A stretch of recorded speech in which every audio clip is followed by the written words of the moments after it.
Party के MLC हैं और प्रदेश अध्यक्ष पर इस तरह के आरोप लगा रहे हैं जी। तो मानकर चलिए कि उनका भी रास्ता कुछ अलग ही नज़र आ रहा है। जी। वो पार्टी या तो छोड़ने का मन बना चुके हैं, क्योंकि जी। प्रदेश अध्यक्ष के खिलाफ बोलना मुझे लगता है कि इसका मतलब है कि ये पार्टी छोड़ने की तैयारी में है। जी।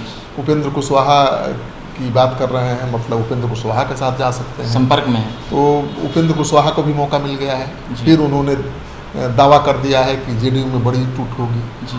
और बड़ी टूट का मतलब उन्होंने कहा है कि कई सांसद, कई विधायक जल्द ही जेडीयू को छोड़कर उनकी पार्टी में आएंगे। जी।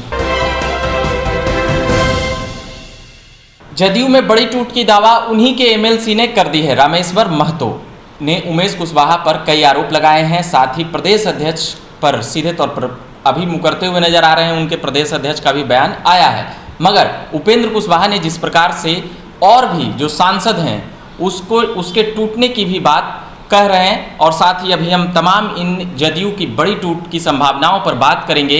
हमारे साथ अभी वरिष्ठ पत्रकार श्रीकांत प्रत्युष जी, उनसे अभी समझेंगे कि क्या कुछ टूट हो रही है और क्या होने वाला है।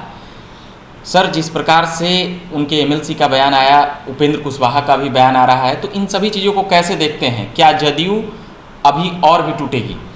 देखिए, ये कहना बड़ा मुश्किल है। और दावे तो बीजेपी भी करती रही है, और उपेंद्र कुशवाहा जब सलग हुए हैं तब से दावे करते रहे हैं, लेकिन जेडीयू अभी तक तो टूटी नहीं है।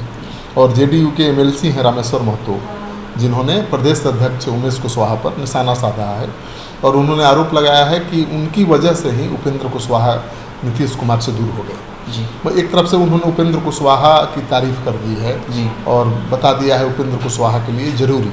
जी। उनका कहना था कि उपेंद्र कुशवाहा अच्छा काम कर रहे थे, उपेंद्र कुशवाहा नीतीश कुमार के साथ ठीक से काम कर रहे थे, नीतीश कुमार को भी उपेंद्र कुशवाहा पसंद थे, लेकिन उमेश कुशवाहा की वजह से नीतीश कुमार और उपेंद्र कुशवाहा के बीच में मतभेद पैदा हुआ, दूरी पैदा हुई। और वह और भी बातें कह रहे हैं कि और भी नेता नाराज चल रहे हैं, वो लगातार दरकिनार करते जाते हैं, गुटबाजी की आरोप लगा रहे हैं कि ये गुट बनाकर काम करते हैं, ऐसे तमाम चीज़ें। देखिए, आरोप तो उन्होंने गंभीर लगाए हैं। अगर पार्टी के एमएलसी हैं और प्रदेश अध्यक्ष पर इस तरह के आरोप लगा रहे हैं जी, तो मानकर चलिए कि उनका भी रास्ता कुछ अलग ही नज़र आ रहा है। जी। वो पार्टी या तो छोड़ने का मन बना चुके हैं, क्योंकि प्रदेश अध्यक्ष के खिलाफ बोलना मुझे लगता है कि इसका मतलब है कि ये पार्टी छोड़ने की तैयारी में है। जी।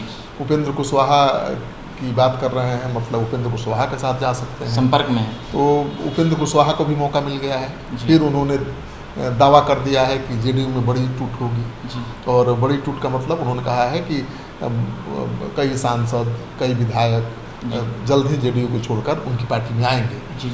लेकिन उन्होंने अभी तारीख नहीं बताई है कि टूट कब होगी, कब जेडीयू के सांसद और विधायक उपेंद्र कुशवाहा की पार्टी में शामिल होंगे।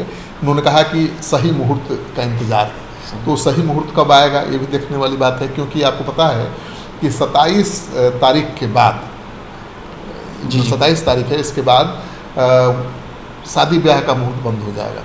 कोई शादी ब्याह, कोई मांगलिक कार्य नहीं हो पाएगा, खरमास शुरू हो जाएगा, क्योंकि 4 महीने का होता है ना शयन एकादशी। शयन एकादशी है 27 तारीख को, और उस शयन एकादशी के बाद 4 महीने का चतुर्मास शुरू हो जाता है। और कहा जाता है कि इन 4 महीने तक विष्णु जी शयन करते हैं, तो कोई शुभ कार्य नहीं होता, मांगलिक कार्य नहीं होते, शादी ब्याह नहीं होता है। तो अगर शुभ मुहूर्त का इंतजार है तो 2-3 दिन का ही टाइम है, तो 26 तारीख हो गया, 27 कल ही 1 दिन का टाइम है। और ठीक उसके पहले जेडीयू के एमएलसी ने ये राग छेड़ा है, तो अपने प्रदेश अध्यक्ष के खिलाफ बोला है, उपेंद्र कुशवाहा की तारीफ की है।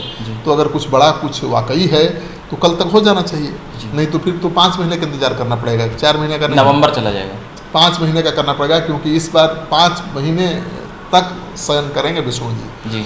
आपको पता है ना कि इस बार सावन 2 महीने का हो रहा है। जी। सावन 2 महीने का हो रहा है इस बार का। तो इस बार 4 महीने का शयन नहीं होगा, 5 महीने का होगा। तो 5 महीने तक तो विष्णु जी सोए रहेंगे। नहीं तो राजनीति तोड़ जोड़ तो हो सकता है, नहीं जोड़ तोड़ कुछ भी हो सकता है, लेकिन वो कह रहे हैं शुभ मुहूर्त का इंतजार है। मतलब 5 महीने में कोई शुभ मुहूर्त नहीं है, लेकिन अब राजनीति में कोई मुहूर्त होता है, जिस दिन मौका मिल जाए नेता उसी दिन पाला बदल दे। 5 महीना तो राजनीति में बहुत लंबी अवधि होती है, क्योंकि आप देख ही रहे हैं कि विपक्ष गोलबंद हो रहा है बीजेपी के खिलाफ। मगर जो एक बड़ी बात आ रही है, वो तारीफ कर रहे हैं उनके एमएलसी नीतीश कुमार का, और जो पहले जो वशिष्ठ नारायण सिंह प्रदेश अध्यक्ष हुआ करते थे उनकी तारीफ कर रहे हैं, और साथ ही वो कह रहे हैं कि हम भी रहे हैं। तो क्या और भी विधायक और एमएलसी उनसे नाराज चल रहे हैं देखिए नेताओं से, या अपनी संभावनाएं देख रहे हैं कि नीतीश की नैया कहीं कुछ डूब रही है, बढ़ रही है? रामेश्वर महतो कह रहे हैं कि नीतीश कुमार बहुत प्यार करते हैं जी, उन्होंने ही उनको एमएलसी बनाया है, वाकई उन्होंने उनको एमएलसी बनाया है, तो नीतीश कुमार के खिलाफ मोर्चा खोलेंगे सीधे तो बहुत खराब संदेश जाएगा। वशिष्ठ नारायण सिंह की तारीफ कर रहे हैं, लेकिन वर्तमान प्रदेश अध्यक्ष पर मनमानी करने का आरोप लगा रहे हैं, गुटबाजी करने का आरोप लगा रहे हैं। तो वर्तमान जो पार्टी का प्रदेश अध्यक्ष है वही पार्टी का आला कमान है ना भाई जी। अब उसके खिलाफ मोर्चा खोल के आप नीतीश कुमार की तारीफ करके, वशिष्ठ नारायण सिंह की तारीफ करके बच जाइएगा। मुझे लगता है कि नीतीश कुमार इस तरह की अनुशासनहीनता बर्दाश्त नहीं करेंगे, कार्रवाई हो सकती कार्रवाई। पर इसमें देखा जा रहा है कि जदयू के 45 विधायक हैं, लगभग 43 से 2 और बढ़े 45, एमएलसी भी हैं, लगभग 1/3 एमएलसी उनका ही है, और सांसद भी 16 हैं। तो इसमें और भी क्या तोड़ जोड़ की संभावनाएं, कई लोग अलग अलग प्रकार से जो लगाते रहते हैं कि कुछ बीजेपी में जाएंगे, कुछ जदयू, इसको कैसे देखते हैं? ये हवाबाजी है, बयानबाजी है? लोकसभा चुनाव हो या विधानसभा चुनाव, चुनाव के पहले तो भगदड़ मचती है हर दल में जी। अब देखिए नीतीश कुमार के 17 सांसद हैं, 16 सांसद ठीक है लोकसभा में है, तो 16 को सीट तो पहले नीतीश जी को यहाँ मिलेगा कि नहीं मिलेगा, इस पे ही संशय? बिल्कुल नहीं मिलेगा जी, क्योंकि महागठबंधन में नीतीश कुमार के साथ कांग्रेस और वाम दल, कांग्रेस है, वाम दल है, आरजेडी है जी, आरजेडी। तो गणित तो यही बैठाया जा रहा है, सूत्रों से के हवाले से जो आ रही है कि 12-12 सीटों पर नीतीश कुमार की पार्टी और तेजस्वी यादव की पार्टी लड़ेगी, और बाकी जो सीटें बचेंगी घटक दल 16 सीटें उसको बांट दिया जाएगा घटक दलों के बीच। तो कांग्रेस पार्टी है जो बड़ा दावा करेगी जी, क्योंकि उसको बड़ा सेक्रीफाइस भी करना है विपक्षी एकता को लेकर, तो बड़ा दावा कर सकती है।